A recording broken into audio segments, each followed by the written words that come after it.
Então Deus nesse início, dando a lei, as leis de Levíticos e as outras, está se revelando aos poucos para o povo quem Ele é, revelando o que é o pecado e as consequências. E a gente viu muito claro isso nos ensinos do Novo Testamento, que Deus tinha a intenção de ensinar, que a lei ela funciona tipo um pedagogo, tinha acertado na primeira.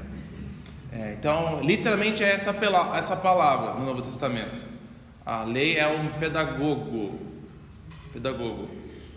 para Cristo, né? Então tudo está caminhando para a cruz de alguma forma. Então, de uma forma ou outra, essas coisas que a gente está vendo, os sacrifícios, todos os detalhes sobre o sangue, os vestimentos, os vestes dos sacerdotes, todos esses detalhes de uma forma ou outra contribuem a uma compreensão melhor da obra de Jesus. Muitas vezes é uma coisa fantástica, outras vezes é um detalhezinho, né? Mas tudo isso tinha uma função. E semana passada eu aprendi, né, uma palavra nova, quer dizer, velha, mas aprendi a falar ela direito, que tudo isso é provisório, o que a gente está vendo. Provisório no sentido de que nunca foi a intenção de Deus de dar essas leis para que elas sempre fossem assim, né, de sacrificar o animal. Mesmo quando Ele deu as leis, elas sempre foram compreendidas como algo que era para o momento, né? Eles tinham rebelados no Monte Sinai, e aí eles queriam que Deus continuasse com eles. Então Deus então para a gente poder viver juntos, sem eu matar todos vocês, nós vamos fazer o seguinte. Então Ele deu uma série de leis para ajudar eles a compreender a diferença deles e Deus, e os sacrifícios foram partes, né? Aí nós vamos entrar agora nos capítulos de 11 a 15. Então essas coisas são provisórias, elas estão nos ensinando algo, elas em si não são o fim. Então se você ler o capítulos 13 e 14, todo negócio de pele, de mofo, aí capítulo 15 de fluxo, capítulo 12 que a mulher fica impura depois de dar parto, um monte de coisa assim, essas coisas foram provisórias, para ensinar algo no momento, por um tempo temporário, nos levar a uma compreensão maior de algo. Nosso desafio é tentar enxergar o que é esse maior. Espero que chegamos em alguma coisa, né, em relação a isso hoje. Então, só queria destacar, continuando na visão do macro, algumas coisas de Levíticos para a gente ter em mente. Primeiro, quero ler com vocês capítulo 26, um trecho do capítulo 26. Estou com uma Bíblia nova aqui, então eu estou me sentindo um pouco perdido. Sabe quando você está com a sua Bíblia, você está acostumado, você está lendo, você está acostumado onde é que fica as coisas, né? Eu sou assim, aí pego uma coisa nova e aí você pode pegar lá, Samuel? Abriu, obrigado. Não esquece de fechar depois. Capítulo 26, começando no versículo 11, só curto, mas hoje eu vou... 26, mais para o final.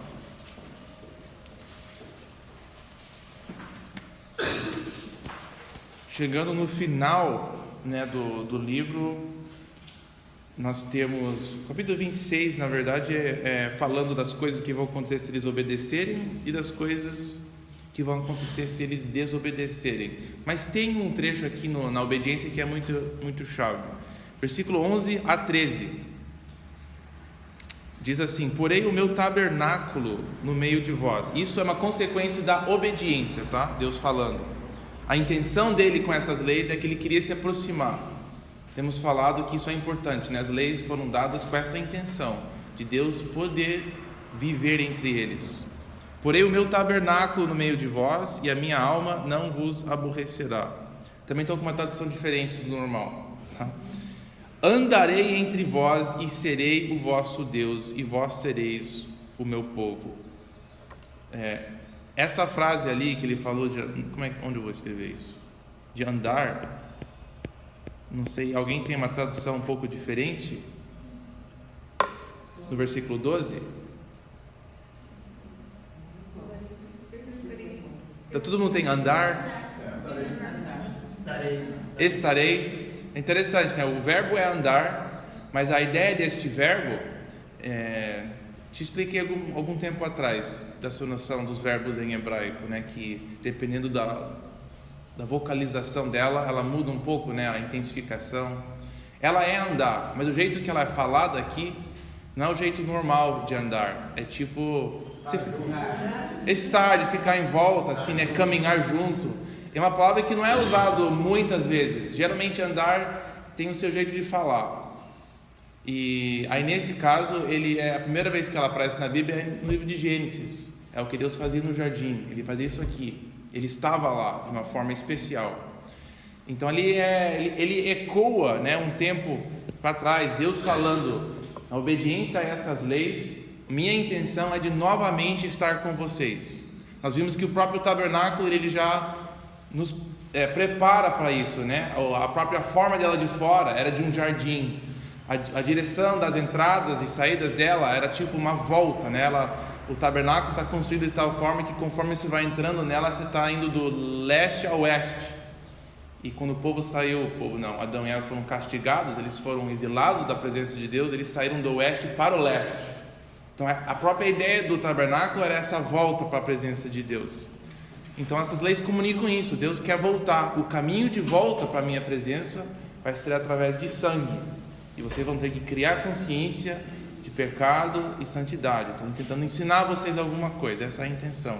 E a promessa de Levíticos é que Deus vai abençoar o povo com a obediência a essas coisas. Ele vai novamente andar com vocês, com nós. E aí eu quero ler um trecho do Novo Testamento. Paulo, ele pega essa promessa de Deus e ele fala assim: nós somos herdeiros dessa promessa. 2 Coríntios 6. Ele vai citar esse mesmo versículo. 2 Coríntios 6.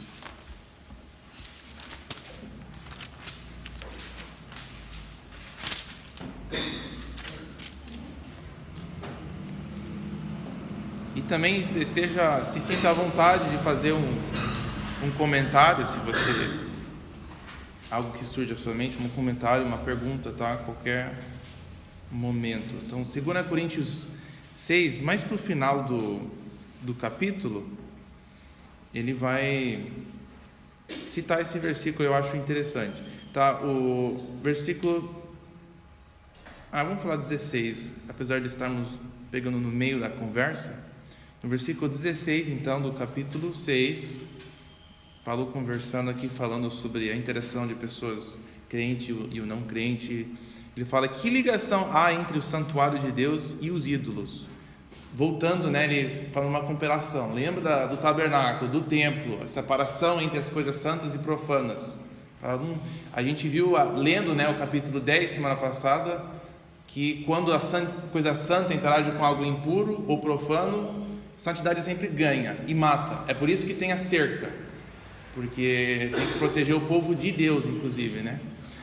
Então ele fala aqui que tem as coisas, não tem, né? Porque nós somos o santuário do Deus vivente, como ele próprio disse. Agora ele fala nós, se referindo à igreja, o povo que Deus formou. Ele fala: habitarei e andarei entre vocês, serei o seu Deus e eles serão o meu povo. Agora eu quero que você pule para o primeiro versículo do capítulo 7. Tendo, pois, amado tais promessas, purifiquemo-nos de toda impureza, tanto da carne como do espírito, aperfeiçoando a nossa santidade no temor de Deus. Só é interessante notar que esses versículos de Levíticos, Paulo achou relevante para a igreja, porque ele enxergou que nós somos os herdeiros dessa promessa de Deus andar junto com a gente. Das coisas que a gente está vendo sobre o tabernáculo em Levítico, tem uma correspondência à nossa própria vida, ao nosso corpo, de como a gente vai viver daqui em diante. Tendo essas mesmas promessas de Deus, nós temos uma motivação de procurar purificar a nossa vida de impurezas, de fazer distinção entre o profano e o santo na nossa vida. Então nosso desafio, nossa motivação de ler Levíticos tem também esse aspecto, não só de nós conhecermos a Cristo melhor, mas através desse conhecimento também buscarmos a santidade e termos uma noção, que é por isso que Levíticos foi dado, de nos providenciar uma noção do que é santo e profano e como fazer essas distinções na nossa vida.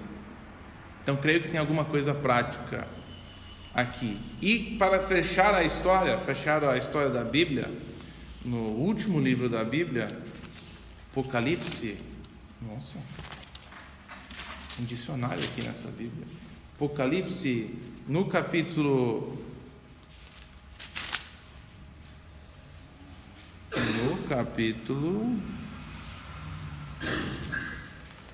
vocês vão poder me ajudar, é ou capítulo 21 ou 22.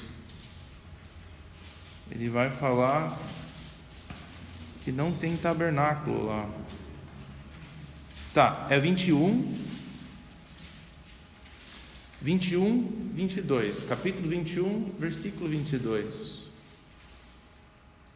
Capítulo 21, versículo 22. Vou até anotar aqui.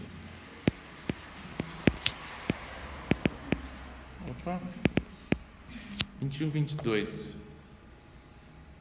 Nela, na cidade lá de Nova Jerusalém, não vi santuário ou tabernáculo, porque o seu tabernáculo é o Senhor, o Deus Todo-Poderoso, o Cordeiro. A cidade não precisa nem do sol nem da lua para lhe darem claridade, pois a glória de Deus iluminou e o Cordeiro é a sua lâmpada. Não vai precisar daquela cerca mais, porque tudo vai ser santificado. Deus vai poder andar abertamente em todos os lugares da sua criação novamente. Então é um retorno ao estado do jardim novamente. É isso que a obra de Jesus iniciou, né? O que a gente está vendo aqui em termos de progresso, né? Criação, êxodo, exílio, a cruz. A cruz é esse passo importantíssimo de rasgar aquele véu e deixar a presença de Deus agora fluir. Então nós estamos, digamos, entre esse processo de Deus terminar, completar isso em Apocalipse, mas ele já tem iniciado, entramos numa nova época. Tá, é só isso que eu queria comentar sobre o maior, para a gente ter em mente, enquanto estamos lendo Levíticos. Antes de a gente, então, entrar nos capítulos Levítico, temos algum comentário sobre alguma coisa que foi falado? Alguma coisa que você leu essa semana nos capítulos?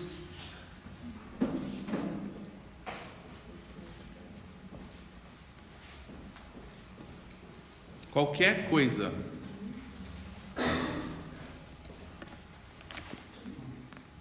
Porque eu vou gastar o resto do nosso tempo só em Levíticos.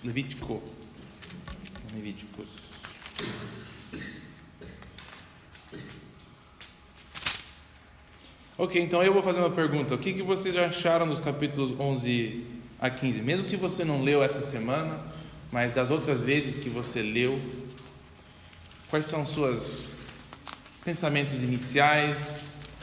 Eu lembro que a Larissa tinha feito algumas perguntas sobre por que tal coisas são impuras, né? E eu falei que quando a gente chegasse nesses capítulos, teremos mais dúvidas. Não, teremos algum consenso melhor. Posso fazer uma pergunta? Sim. Não, é que essa semana eu estava lendo justamente 2 Coríntios, e eu parei nesse trecho que você comentou, do 7:1, né? Aham. Fiquemos de toda a impureza e tal, né? E aí eu fiquei pensando, tem impureza hoje, né? Porque no Levítico ele dá um monte de regra, né? Não é para comer coelho, não é para comer porco, não sei o que. Hoje, né? O que a gente... Eu fiquei pensando... Legal. Alguém mais quer fazer uma pergunta? Então, não, desculpa, só para a gente dar algum tipo de... Depois tem a citação aqui na minha Bíblia, em Samuel, Marcos, que fala quando veio ver um sol para Pedro, Deus falou para Paulo, e Deus falou para ele que podia comer de tudo, né? Que o que importa é o que vem do coração, não que você... Mas então por que Deus perdeu o tempo lá em Levítico quando não podia tocar em tantos rituais com relação aos sacrifícios, e depois a questão da impureza de você não tocar quando você tornar impuro, né? Eu fiquei assim... Claro que agora nós temos o conhecimento que é o que vem de dentro, mas... Sim, não, é difícil compreender por que hoje a gente consegue comer carne e gordura sem problema, quando Deus matava as pessoas não pode, né? Não pode comer e essas coisas. E como é que a gente define impurezas? É uma das coisas que fica difícil a gente ler Levíticos, ou pessoas evitam ler porque parece que tem nada a ver, né? Se no passado não podia, mas agora pode, qual foi o propósito de tudo aquilo? Então, é uma boa pergunta. Eu acho que lendo teremos condições melhores para responder. Mas são essas as perguntas que a gente deve levar para os capítulos. Mas não é aquela história que depois de Cristo tudo pode se for lícito? Sim, e essa faz parte da nossa dúvida, né? Por que tantas pessoas sofreram tanto tempo com essas leis? Para que serviu? Se afinal agora a gente pode, né? Ou seja, será que tem algo para nós hoje a gente ler essas histórias, sendo que elas não mais se aplicam?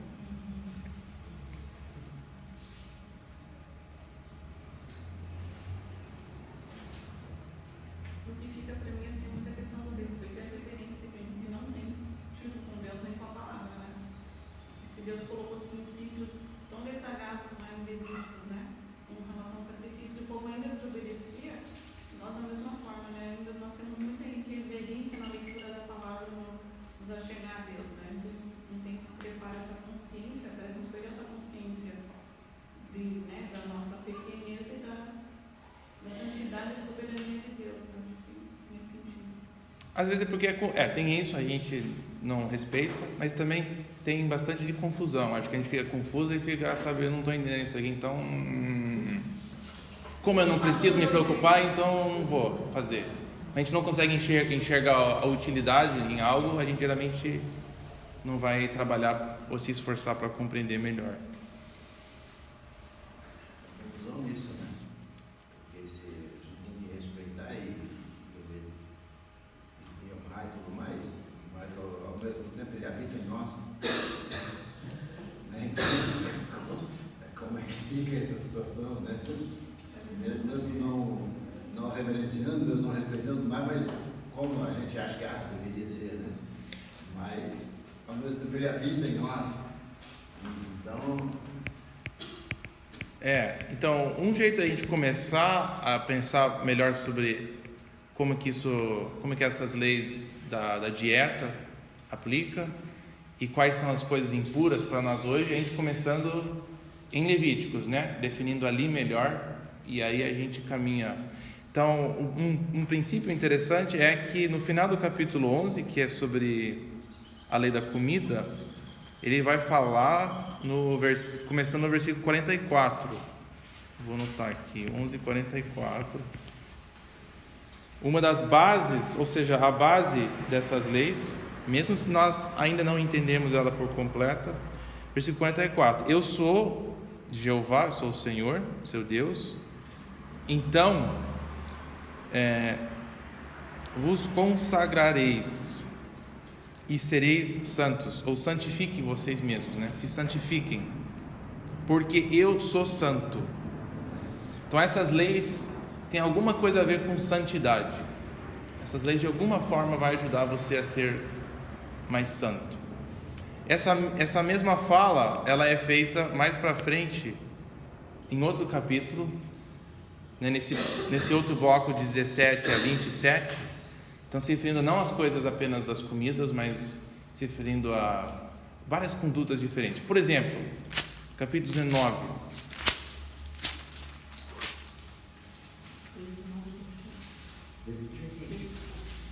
Vamos 19. Eu vou pular entre 19 e 20 um pouco, só para você ver como essa frase de Deus ser santo, ele permeia toda essa parte do livro, começando no capítulo 8. Então, a comida tem alguma coisa a ver com ser santo, porque Deus é santo, e nós vamos ver que outras coisas diversas, que parecem até aleatórias, também têm essa base. Versículo 3. Na verdade 2, né? Fala a toda a congregação dos filhos de Israel e fala o seguinte: sejam santos, porque eu sou santo. Tá, em que sentido, Deus? Versículo 3. Respeita sua mãe e seu pai, e também guarde os sábados. Eu sou o Senhor. Respeitar os pais e guardar os sábados tem alguma coisa também a ver com santidade. 19, falei, né? Se você seguir mais um pouco, versículo, digamos, 11: não furtareis, mentireis, não usareis falsidade com um do seu próximo, nem jure pelo meu nome, pois profanareis o nome do vosso Deus. Eu sou o Senhor.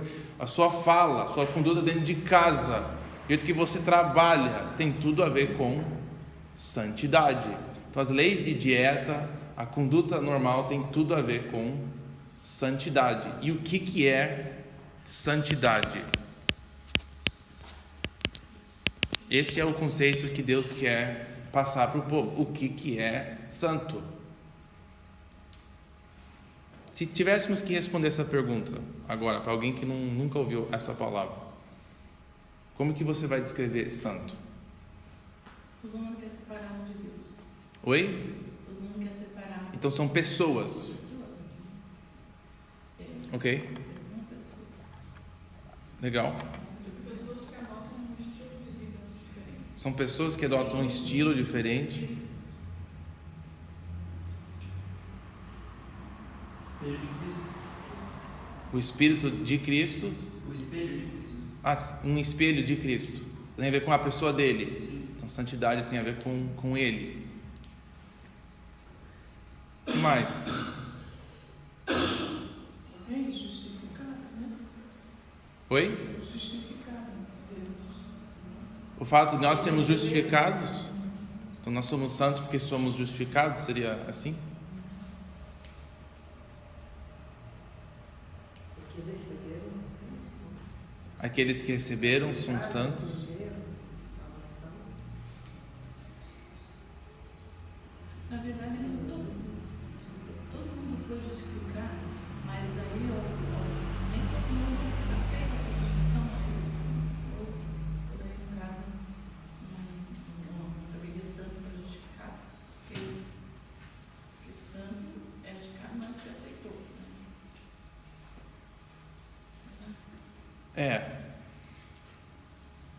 Não sei se eu compreendi muito bem, mas Sim, o sangue de Cristo é todo mundo inteiro, todo mundo, né? Os que foram, os que não viram, mas só um pouco de gente que aceita. Não é isso que a gente tem? sim, ele é capaz de potencial para todos, mas não são todos que se apropriam. Eu sempre medi assim, sabe? Então, santos teria alguma coisa a ver com caráter de uma pessoa, isso? Ou seja, uma pessoa que reflete o caráter de Cristo? É mais ou menos isso? Tem alguma coisa a mais que a gente pode dizer sobre santo, que a gente está vendo em Levíticos?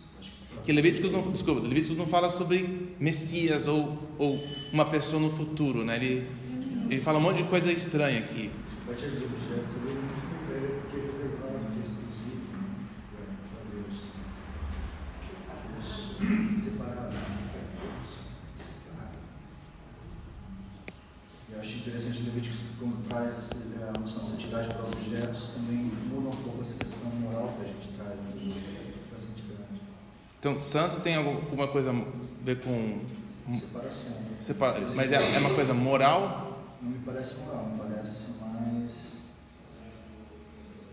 de uma distância à parte. Assim. É que você vê em Levíticos que cinzas podem ser santas. E cinzas não são pessoas com habilidade de determinar coisas certas e erradas, né? Sim.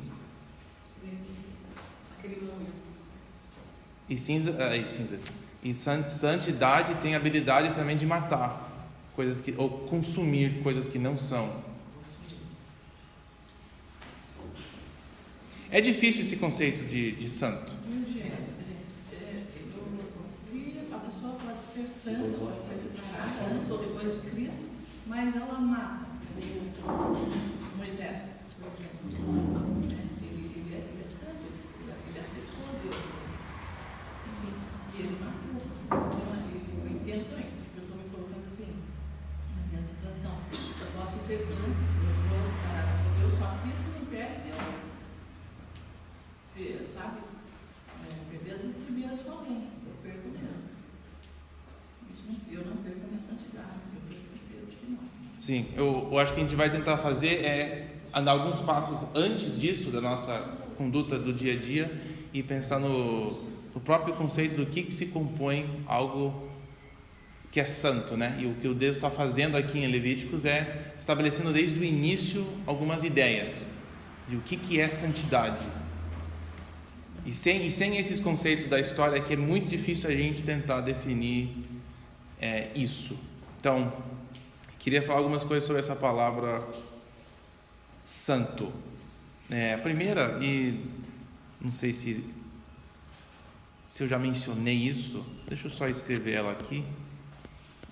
Essa palavra santo em hebraico, como eu te falei, ela tem várias formas, né, de sentido. Mudando da forma, muda um pouco do sentido, mas a palavra para santo é kadosh.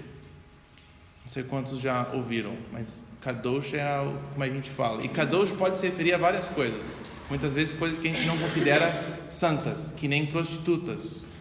É a palavra usada no Velho Testamento para as prostitutas. Por quê? Porque elas são meio separadas da sociedade. Elas são diferentes. Elas são consideradas um grupo meio, né, com um uso específico. Elas se dedicam àquilo. Prostitutas de templo para outros deuses, os sacerdotes, elas são tipo sacerdotes, só que para uma coisa ruim.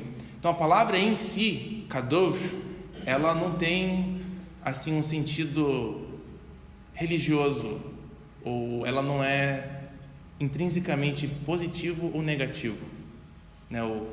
A raiz dela, o sentido dela é que ela é separada, seria o fim, a essência dessa palavra, digamos, separação. Ela pode ser negativo ou positivo. Por exemplo, Deus quer santificar a terra de Canaã. E em alguns contextos isso significa matar todos que estão lá. Ele quer separar eles da terra. Agora, santificar pode também ter uma coisa positiva, né? Eu quero separar para o meu uso exclusivo. Mas a palavra em si, ela tem essa conotação na sua base, de fazer uma coisa totalmente distinta e separada. Uso exclusivo. Então, a primeira coisa que a gente vê em relação à santidade em Levítico é que as coisas são santas porque elas são separadas por Deus. Santidade vem de Deus. Seja o que ela vem de Deus. A gente viu nos primeiros capítulos que os vestes, o próprio tabernáculo, se virou santo, né? Ao ponto de não poder tocar e olhar nelas. Mas elas vieram de lugares normais. Tipo, madeira que foi usada veio de uma árvore. O óleo que é usado para ungir os sacerdotes veio de azeite, né? Não foi um vestígio do Jardim do Éden que alguém conservou e foi uma coisa maravilhosa e aí era santo, especial. Não tinha nada disso. Virou santo porque Deus falou que era santo. Ele separou aquilo. Ficou separado. Arão não era nenhuma descendência especial. Os sacerdotes eram santos porque Deus quis que eles fossem santos. Então ele designou como santo. Os vestes que se tornaram santos eram santos porque Deus separou aqueles vestes. Então o povo de Israel era santo por quê? Porque Deus separou aquele povo. Então santidade, seja o que a gente vai falar que é daqui a pouco, a base dela é que ela é alguma coisa que vem de Deus. Tem tudo a ver com Ele. Nada em si é santo, a não ser Deus. Tudo provém dele nesse sentido de santidade. Se alguma coisa é santa é porque Deus está lá. Então ela tem a ver com a presença de Deus e vem somente dele. Segundo, ela é necessária para ver Deus e se aproximar. Ver ou, digamos, viver com Deus. Sem ela, a gente não consegue se aproximar dele, porque santidade não é compatível com coisas que não são santas. Então, é necessário ter santidade, ou necessário ser separado para poder ver ou conviver com Deus. A imagem visual que a gente tira disso, ela acaba saindo uma coisa mais ou menos assim. Nós temos, digamos assim, que esse círculozinho é Deus, né? Os mais próximos de Deus aqui, aí seria os sacerdotes. Eu sei que tá meu é horrível, mas sou velho demais para mudar isso agora.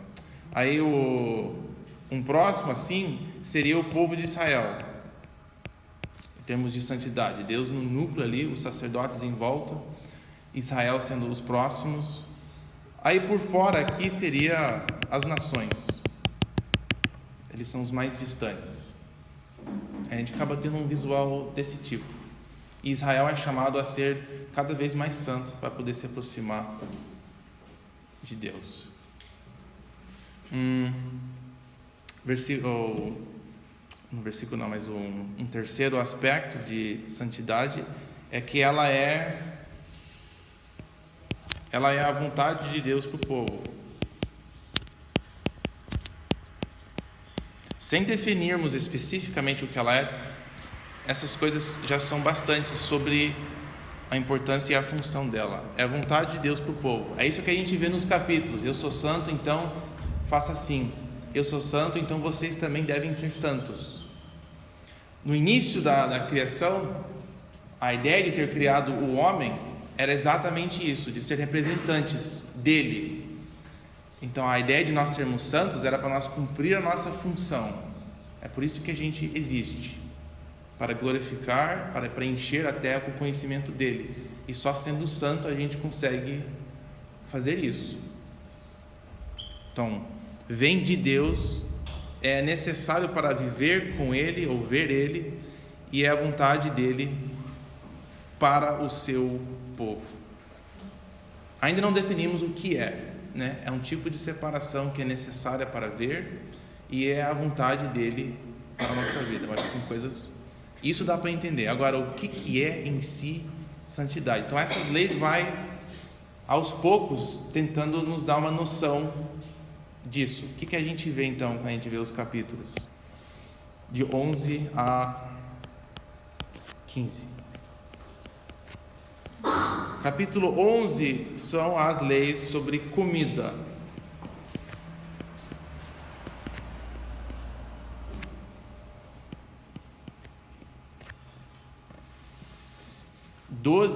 Vou falar os gerais aqui e aí voltaremos especificamente. 12 tem a ver com sangue. Então, menstruação da mulher e também o sangue que sai no parto.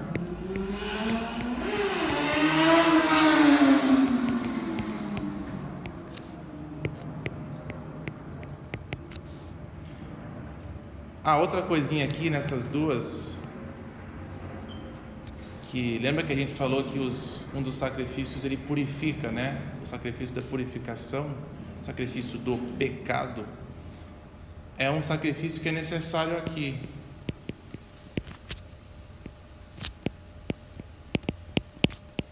Quando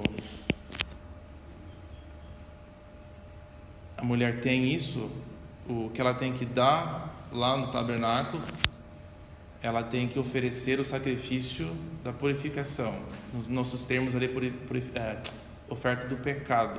E a ideia é de purificar o templo de alguma coisa. Agora, ela fez nada errada. Ter uma criança não é um pecado, né? Coisas que acontecem naturalmente, biológicas, não são pecados, mas naturalmente nós vamos aprender que coisas que a gente faz naturalmente não é agradável a Deus. Então, nesse capítulo é interessante que a gente tem uma lista de algo que acontece naturalmente, que não é moralmente errado, mas que Deus fala que precisa fazer uma distinção e separação. Então, nem todas as coisas que são moralmente erradas são impuras ou, digamos, te torna não santo. São coisas que acontecem naturalmente no seu corpo. Nós somos naturalmente máquinas de impurezas. 13 e 14 é o capítulo sobre a tal Bíblia, talvez tenha lepra, mas na verdade seria mais apenas uma doença de pele e de mofo em casas. E o capítulo 15 é fluxo de qualquer tipo do homem, da mulher e emissão noturnas.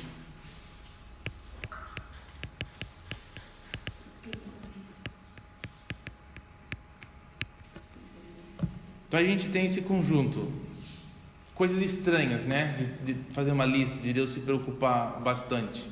Então, olhando no total, uma observação que dá para ser feita é como Deus Ele se importa com esses detalhes tão estranhos da nossa vida.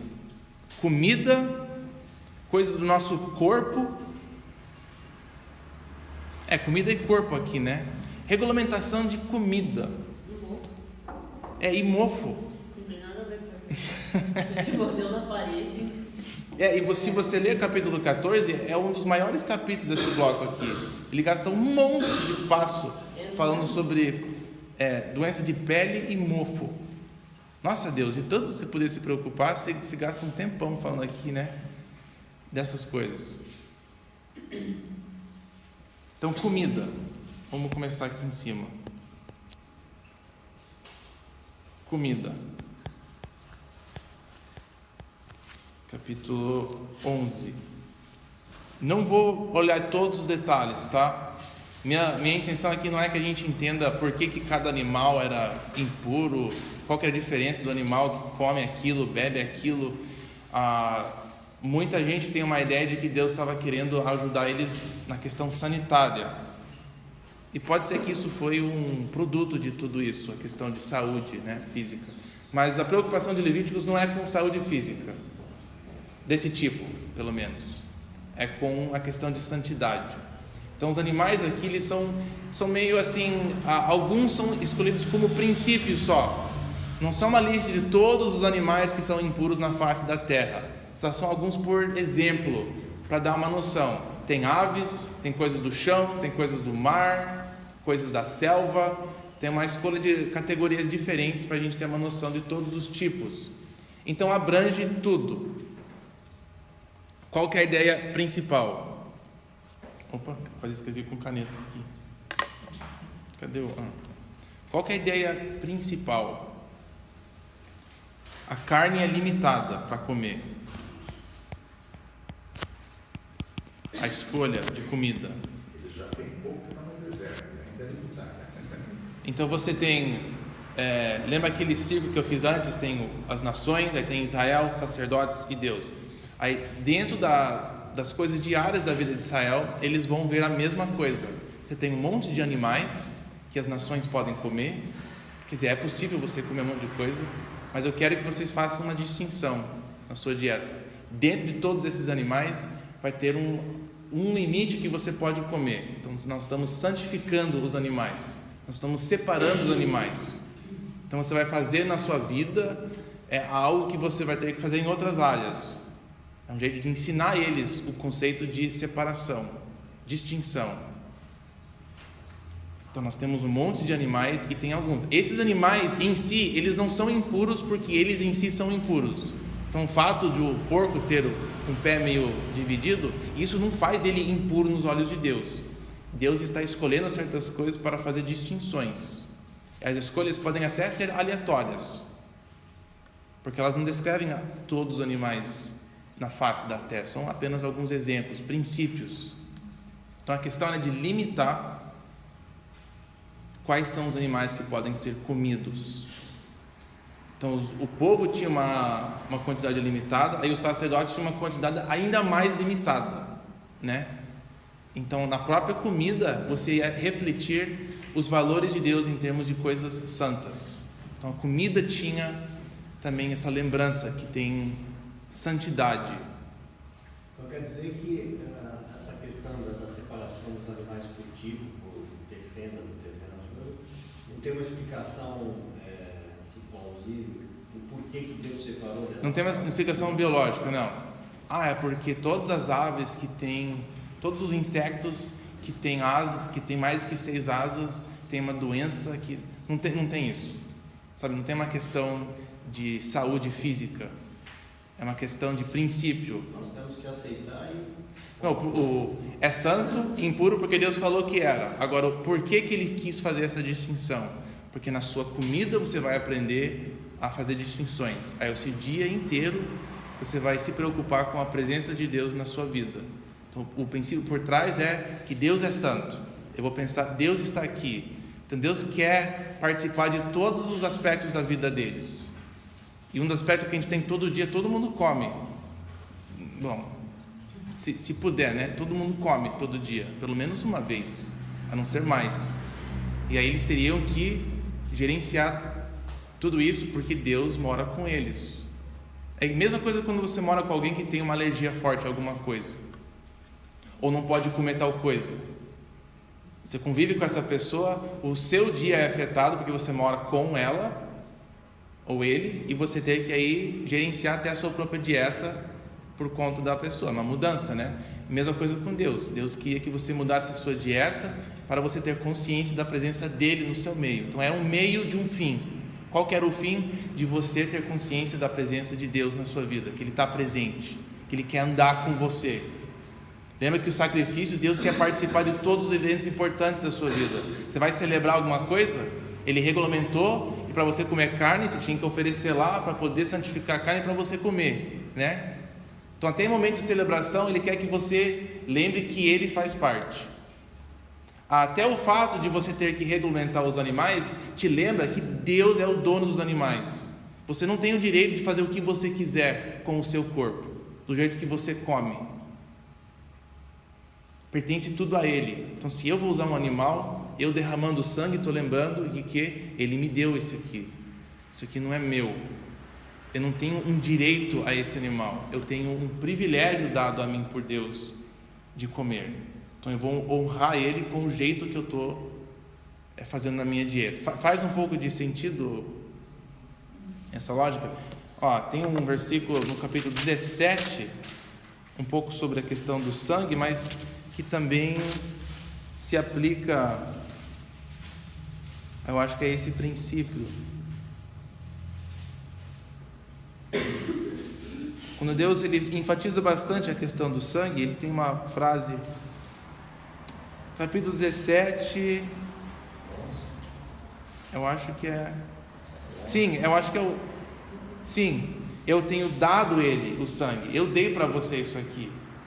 Então a questão do sangue não é que sangue tinha uma qualidade horrível, se você beber você morre.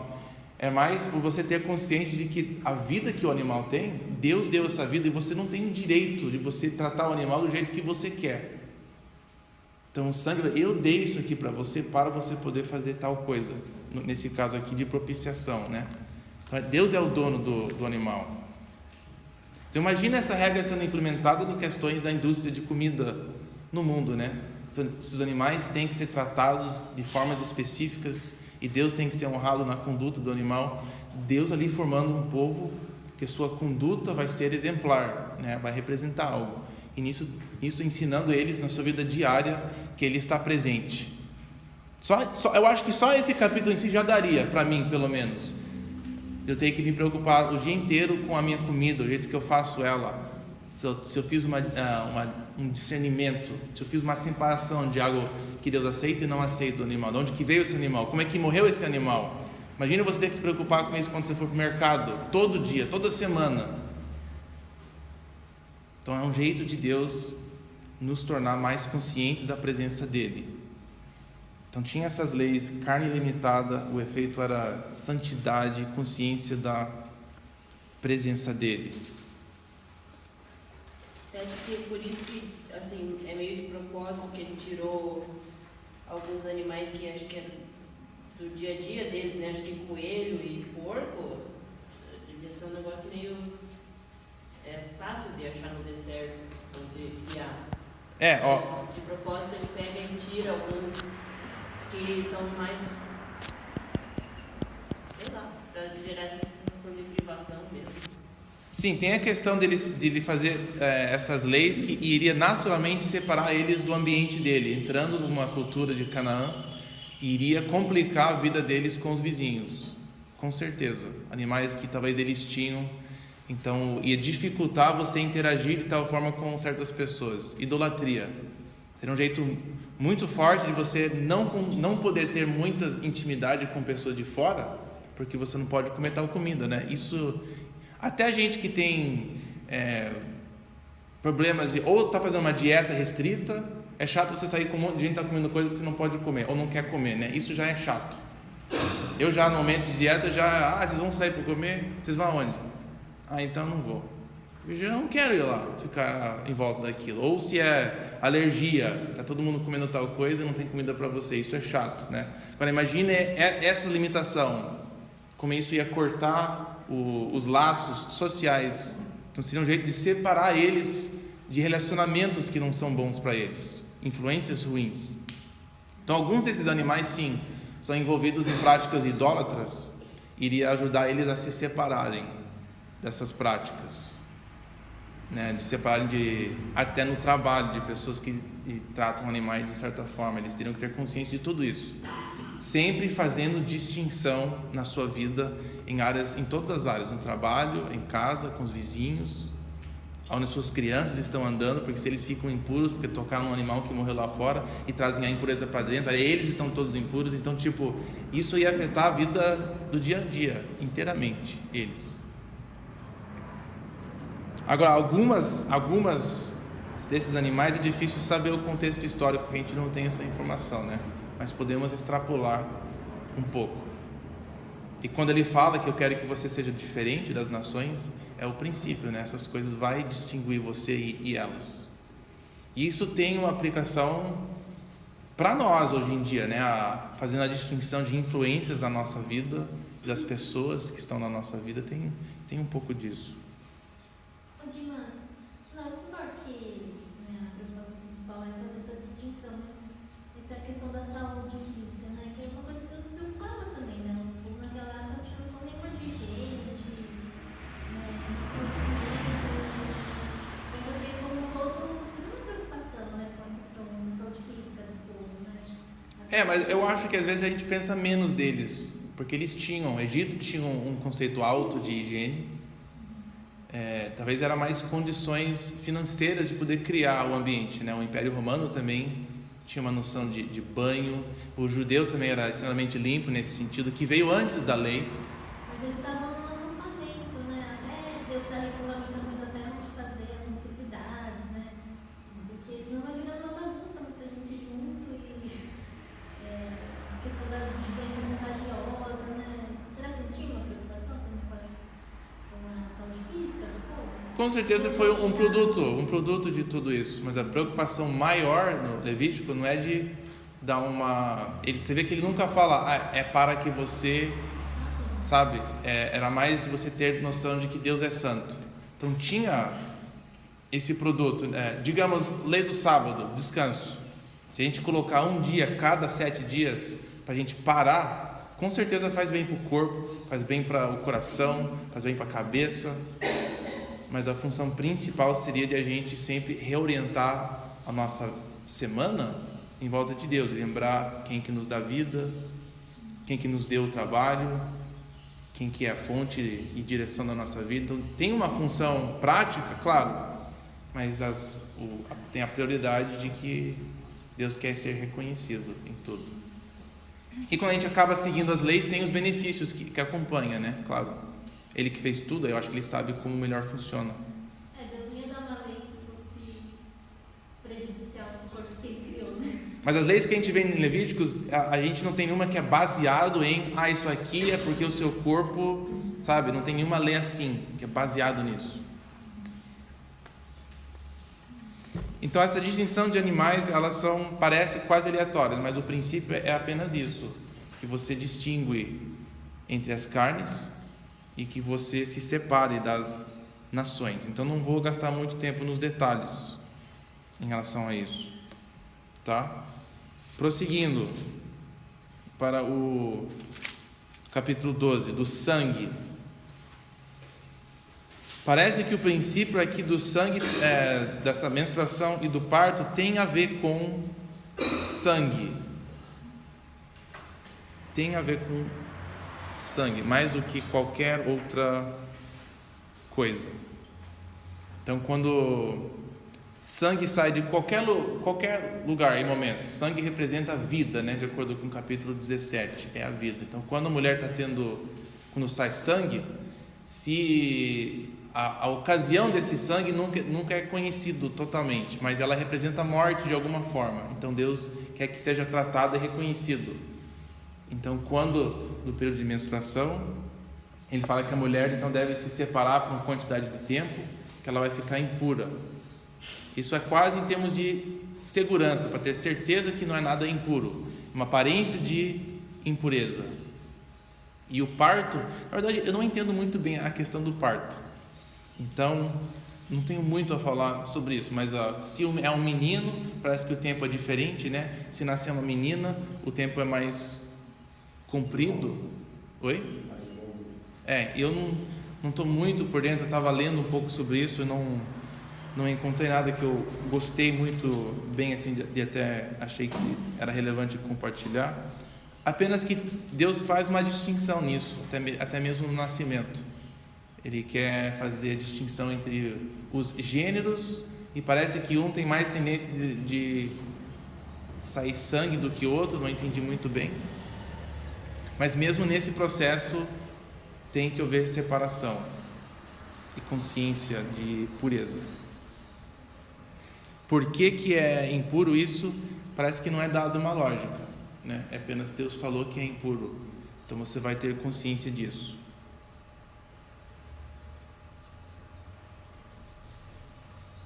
Então não quero gastar muito mais tempo, 12, já é o suficiente para mim.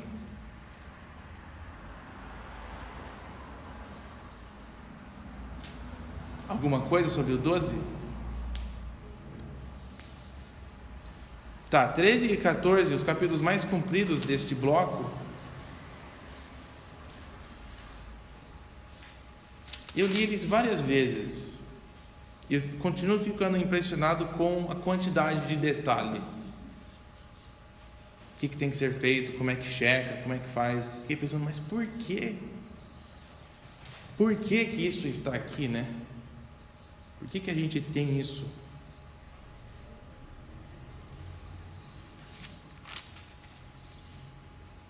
E se é tão importante, o que representa?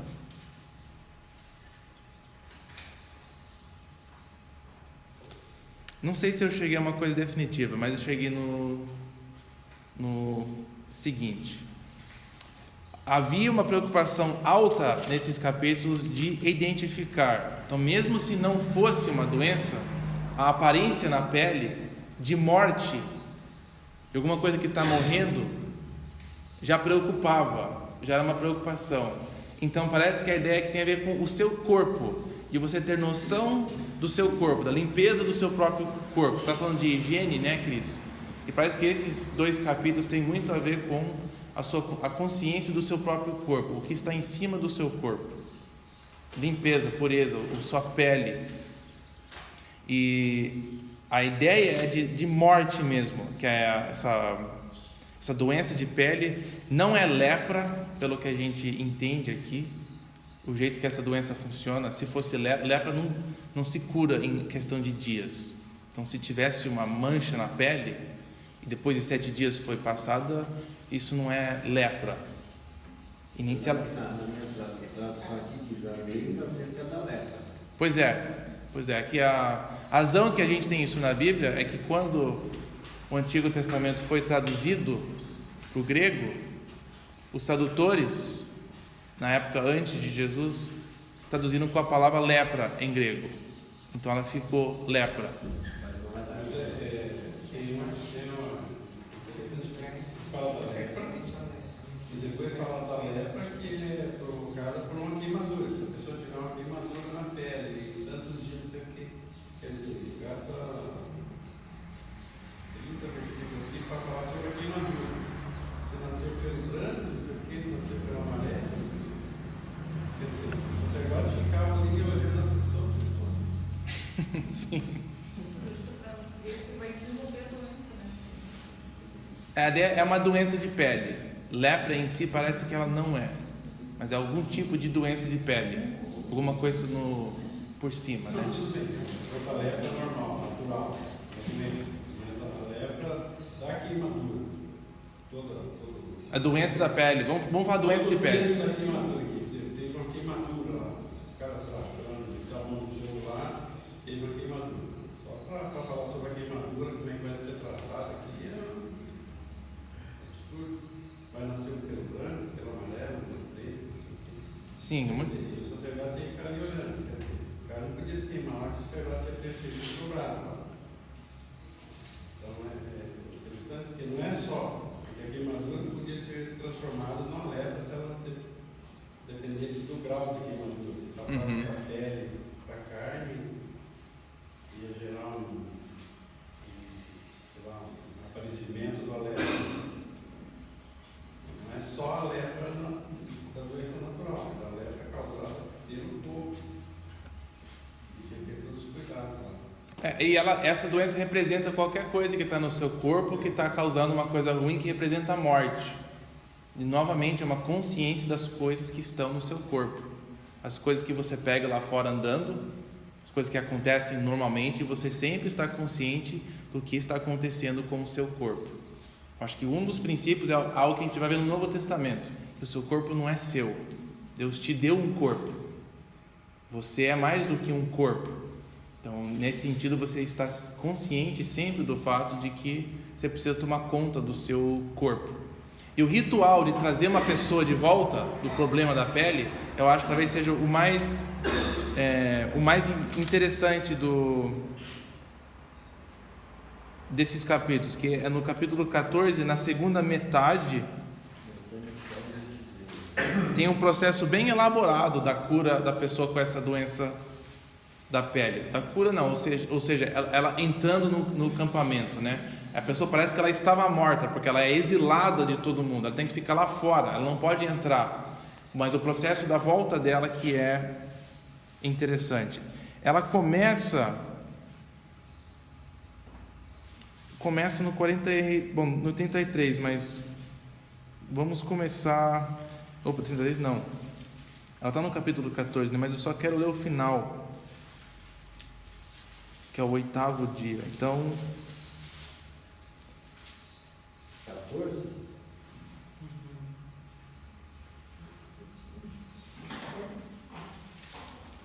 Então, o dia do 10. Não, tem no 14 e 23, o 8º dia. Vamos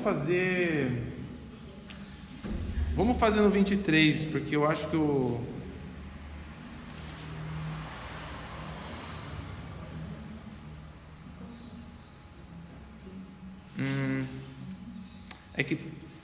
tá. Vai ser difícil separar isso.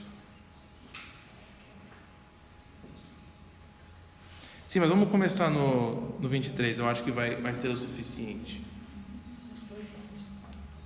O 23, no 8º dia da sua purificação, então ele está terminando, estará o sacerdote à porta da tenda da consagração perante o Senhor, e aí o sacerdote tomará o cordeiro da oferta pela culpa, um cestário de azeite, e os moverá para a oferta movida perante o Senhor. Então o sacerdote imolará o cordeiro da oferta pela culpa, e tomará do sangue da oferta pela culpa, e porá sobre a ponta da orelha direita daquele que tem de purificar-se, sobre a polegar da sua mão direita e sobre o polegar do seu pé direito. Quem mais que faz esse processo todo que a gente deu? Você lembra?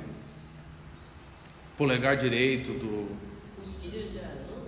Oi? Não, os filhos do sacerdote? Sim, é a consagração dos sacerdotes, eles se tornarem santos, né? É o processo de você entrar de novo. É tipo de morte para a vida. Você estava exilado, você estava lá fora, agora você está convidado a novamente participar na vida da congregação. Derramará do azeite na palma da própria mão esquerda, e com o dedo direito aspergirá do azeite que está na sua mão esquerda 7 vezes perante o Senhor. Um monte de coisa estranha. Porá do azeite que está na sua mão na ponta da orelha direita, daquele que tem de purificar-se, na polegar na mão direita, polegar do seu pé direito, por cima do sangue da oferta pela culpa. O restante do azeite que está na mão do sacerdote, para sobre a cabeça do que tem de purificar-se, para fazer expiação por ele perante o Senhor. Ele fica completamente cheio de sangue. Ele é totalmente purificado, totalmente aceito novamente dentro da comunidade. Esse ritual representa alguém que estava fora e que novamente volta a entrar dentro. Parece que tanto tempo é dedicado nessas duas leis por causa mais do simbolismo que isso representa na vida de alguém. Alguém que estava fora, exilado, e que novamente entra na vida da comunidade, na vida de poder sacrificar, participar com Deus, adorar a Deus. Oi? Essa pessoa, ela também entra naquela orientação que tem que raspar todo o pelo do corpo. Sim. Raspa todo o pelo do corpo e passa por esse processo. Sim. Essa volta depende que a pessoa tem alguma regressão na doença ou é só um tempo determinado? Então ele é checado, tem um monte de coisa de checar se realmente não tem mais essa doença, o que ela passa, e aí ele fica esperando certos dias, aí passa pelo processo de purificação, de entrar novamente na comunidade. Mas se a doença dele não melhorar, ele não pode voltar? Isso, Tem um trecho aqui que implica que quem está por cima de tudo isso é Deus. Deixa eu ver se eu acho.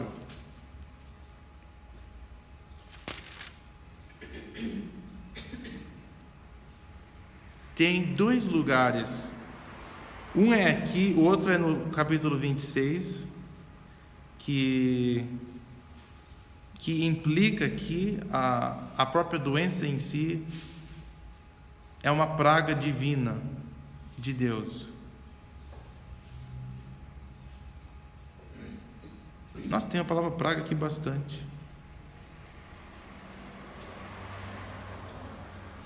Eu não estou achando ela aqui, então eu vou no... Outra dúvida. Vai, continue falando enquanto eu procuro aqui.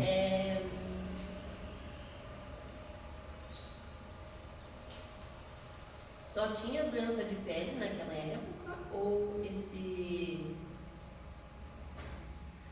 ritual todo era só com doenças de pele? Tipo, outras doenças Deus não rejeitava? Gripe, tosse. Então, semelhante à comida, que é categorias que são representativos, parece que esse também é uma coisa que representa mais tomando conta do seu corpo. Agora, essa doença específica foi tirada e colocada aqui para nos dar uma noção de que os sacerdotes vão governar essa área da vida deles. Eles vão usar os mesmos princípios de saúde na vida deles. Se tiver alguma doença que não está indo embora, o sacerdote teria a autoridade de... Mas a ideia é toda doença, a pessoa é retirada do meio, ou não? Não toda, depende. Vai depender da descrição. A descrição do sacerdote, isso.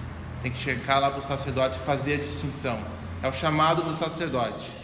Distinguir entre o povo essas coisas. Mas a implicação é que algumas doenças são Deus que Ele toma conta. Então tem que ser discernido se isso aqui é uma coisa que vai além apenas de uma doença física. Porque a doença física vai passar, se ela é tratada, né? Mas quando Deus castiga, coloca uma praga, eu estou tentando achar aqui.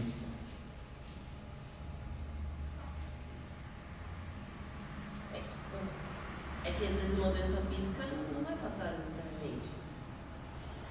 Olha aqui, é 26, 14, 15 e 16.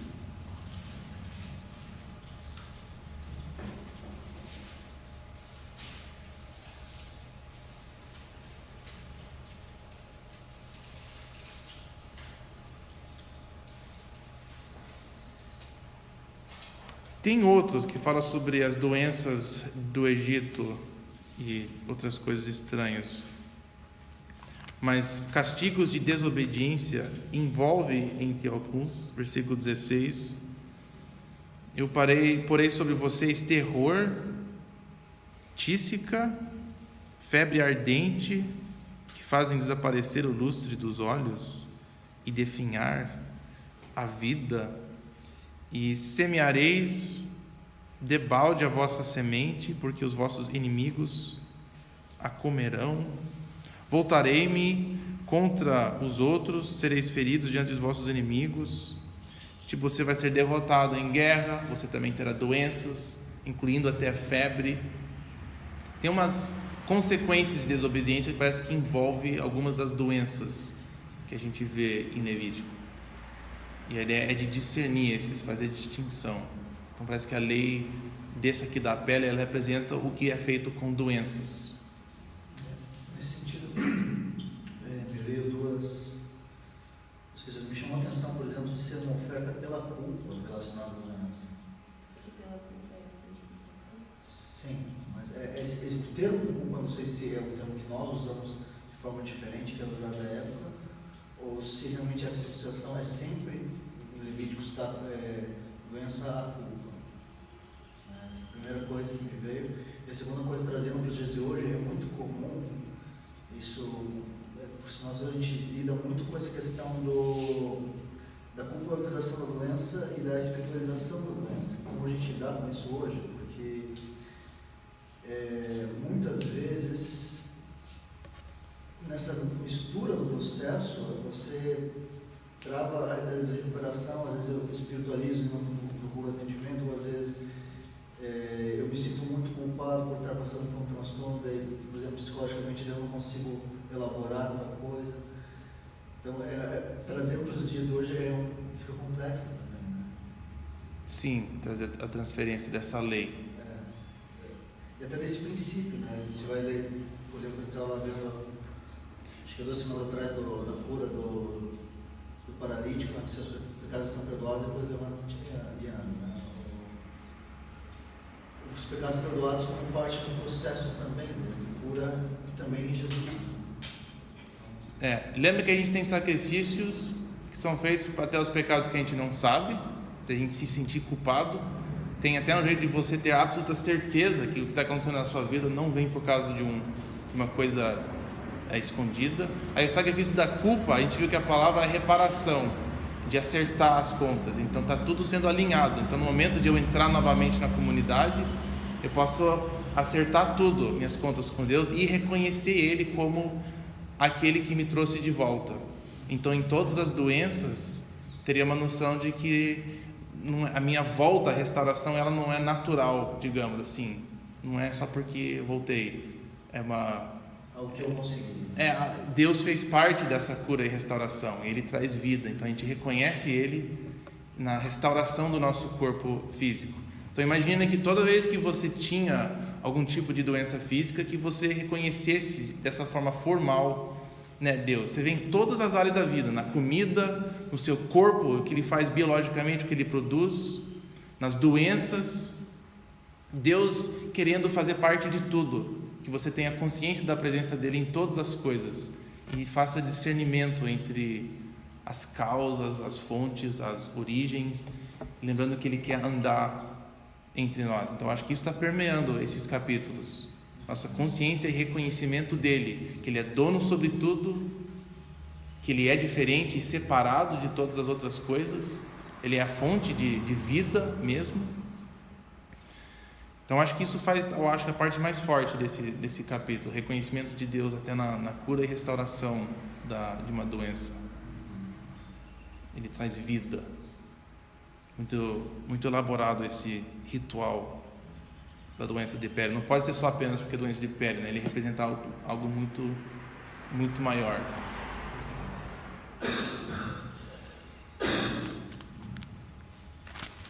Então, uma consciência de Deus sobre doença, como Ele é dono de comida, Ele nos deu sangue para a propiciação. E a última coisa, no capítulo 15, tem que dividir esse bloco, vamos fechando aqui, o fluxo e emissão noturnas. O título do capítulo na minha Bíblia é imundícias do homem e da mulher. Imundícias. Isso aqui é outra coisa que acontece naturalmente.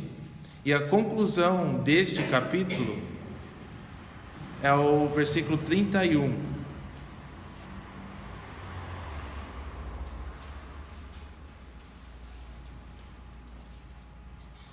E esse aqui tem a ver com coisas que acontecem naturalmente do corpo do homem e da mulher. Não são pecados conscientes. São apenas o fato de que o nosso corpo é uma máquina de impureza. Acho que essa é a ideia deste capítulo. Assim separareis os filhos de Israel das suas impurezas, para que não morram nelas, ou por elas serem mortos. Seria, né? Tome consciência das suas impurezas. Então, nada que acontece no corpo pode levar a pessoa a morrer, a não ser que ela não se dê conta ou não queira fazer discernimento. Todos os sacrifícios que Deus providenciou cobrem todas as coisas que podem acontecer na vida de alguém. Até a mesma coisa que você não teve consciência que você fez. Você fez algo sem perceber. Deus fala assim, mais tarde você reconhece, você pode ir lá e acertar as contas. Mas se você nunca acertar, vai ter consequências. Se você nunca discernir os problemas do seu corpo, discernir a comida, discernir a dieta, o seu corpo. Mais para frente o calendário, né? Ele vai dar lei sobre o seu tempo. Deus quer fazer parte do tempo, do seu corpo, da comida, todos os aspectos da vida de Israel. Ele impôs leis e regras para ajudar ele a ter consciência da presença dele na vida. Eu saí perguntar, mesmo que você falou, se eu não tenho consciência, eu não tenho como discernir, né? Aí Deus ele vai estar com as mesmas coisas, que eu não consiga saber, né? Tipo assim, né? Sei lá, lance de psicologia, né? Tá lá enterrado no cérebro, você não quer, mas você não lembra. Ele fala, ele avisa, tome cuidado, porque o que ele está requerendo aqui vai ter consequências se a pessoa fizer sem querer ou não. Então ele fala, tem até um sacrifício, se você tiver medo que tem algo que você fez errado, você pode oferecer para você aliviar a sua consciência.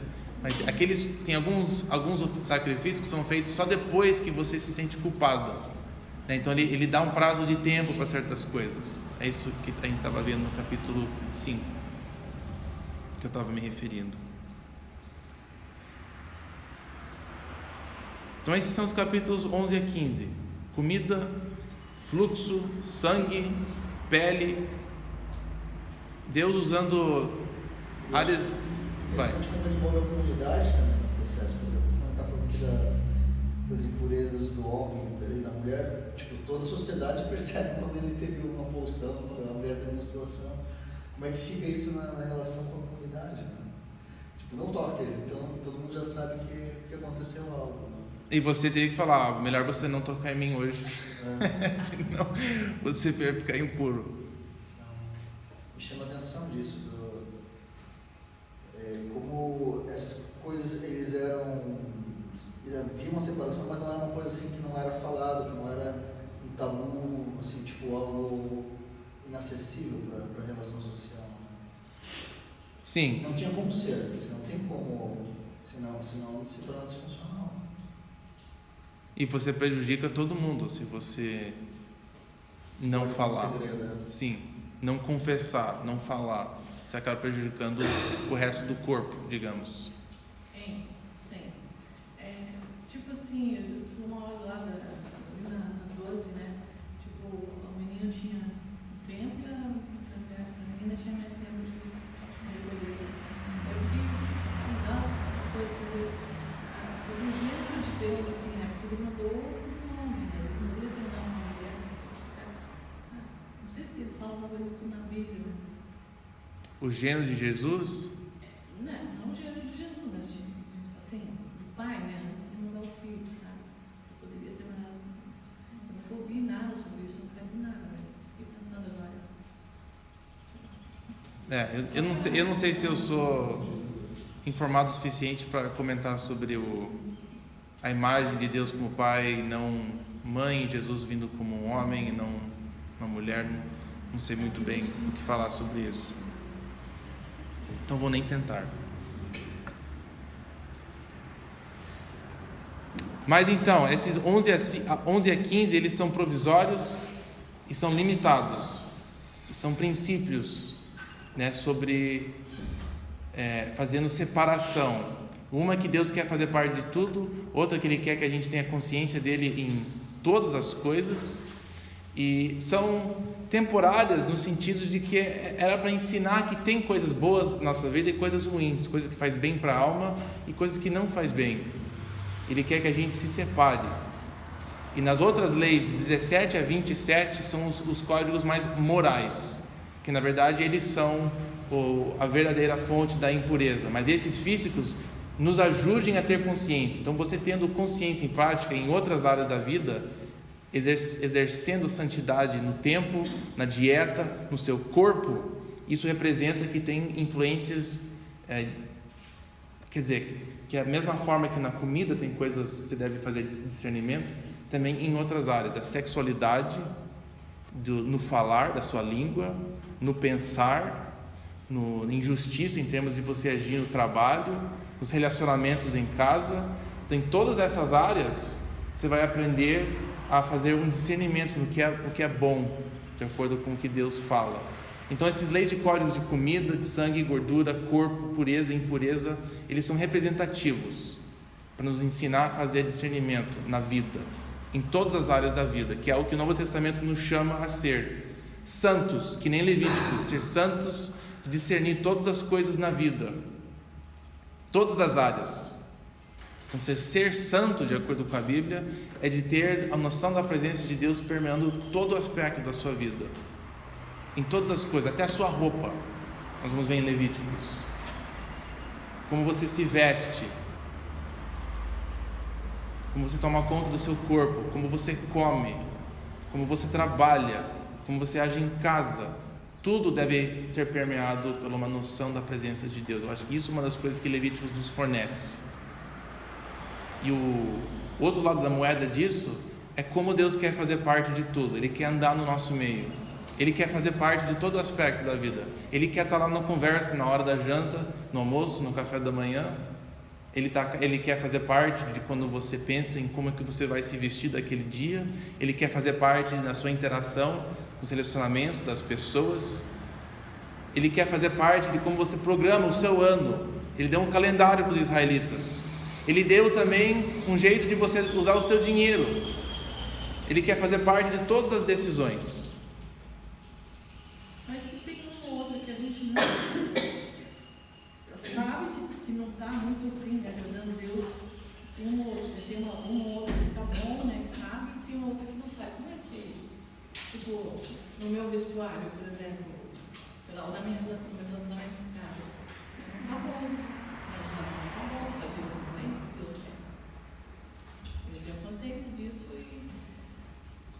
mas assim, ó, digamos, sabe? Eu acho que o interessante que Levíticos oferece é um processo para a gente, né, de reconhecer, de confessar, e a ajuda da comunidade que Ele nos providencia, de nos ajudar a discernir a vontade dEle. Eu acho que isso é o que Levíticos faz, né? Você se reconhece perante Deus, se acerta as coisas entre você e a pessoa em quem você errou, tem a confissão, tem você receber o perdão, a confirmação disso.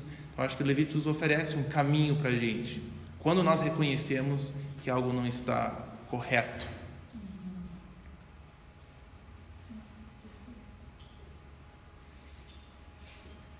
Gente, o próximo capítulo é 16, que nós não vamos fazer agora, que nós já fomos além, né, muito além do nosso tempo. Então nós trataremos o dia da expiação no próximo domingo. Capítulo 16, dia da expiação. Fica aí a questão de o que é santidade. Ela continua sendo referenciada, mas ela tem algumas coisas definidas que falamos hoje. Vem de Deus, é vontade de Deus para a nossa vida, e ela deve permear todos os aspectos da nossa vida. E aos poucos a gente vai vendo cada vez mais o que ela é. Tá? Alguma pergunta, comentário? Vou fechar aqui. Encerramos hoje com uma última oração. Mais alguma coisa? Alguém quer contribuir? Um pensamento? Eu estava pensando sobre o que a gente falou, que não era lepra. Aí eu estava pensando a Miriam, quando foi afastada, na verdade, se fosse lepra, nunca teria tornado mais, né? E deu para entender que não era mesmo a lepra. A Miriam está falando? Miriam, Uhum. Que não é, você está falando que não era lepra, não. Quando ela foi, Deus colocou a doença nela, né? E tem um momento que Deus coloca a doença rapidinho nela e ela tem que ser tratada como se fosse uma morta. E aí ela leva de volta para a vida na cura. A lepra tem uma preocupação que ela em função da contaminação. Então, na dúvida, primeiro separa, vamos ver se realmente é somente uma, entre aspas, micose, alguma coisa assim, ou se realmente é uma lepra, né? Mas é interessante ver a associação de como ela é. Você falou. Micose? Não, no início ali, a lepra ela contamina, né? E essa noção de como doença contamina era era a noção que Deus queria gerar dentro de nós de pecado. Ela contamina atitudes erradas, pensamentos errôneos. Elas têm uma noção de contaminar também, tipo fermento. Não fica parado numa área da nossa vida. Ela contamina tudo. Atitudes que não agrade a Deus, elas têm um jeito de contaminar nossa vida. A gente discernir essas áreas é que nem a gente discerne doenças e se prevém para não ser contaminado. É a mesma forma que a gente deve tratar a nossa vida. É que nem você falou também uma frase, que o autor sempre se preocupa em escrever para a comunidade que está, de fato, vamos dizer, a comunidade da época. Eu creio que, principalmente o povo de Israel, vive de um Egito de escravidão, influências negativas ou completamente aversas da vontade de Deus, eles talvez não tivessem outra compreensão, não ser realmente leis assim tão rígidas e positivas, que depois, com o passar dos anos, acabaram sendo diferentes. Hoje tem uma outra relação, vamos assim dizer, com Deus, né? Mas no contexto da graça, mas talvez na época não havia essa possibilidade. Tinha que ser realmente algo bem positivo, senão o povo não entende tudo.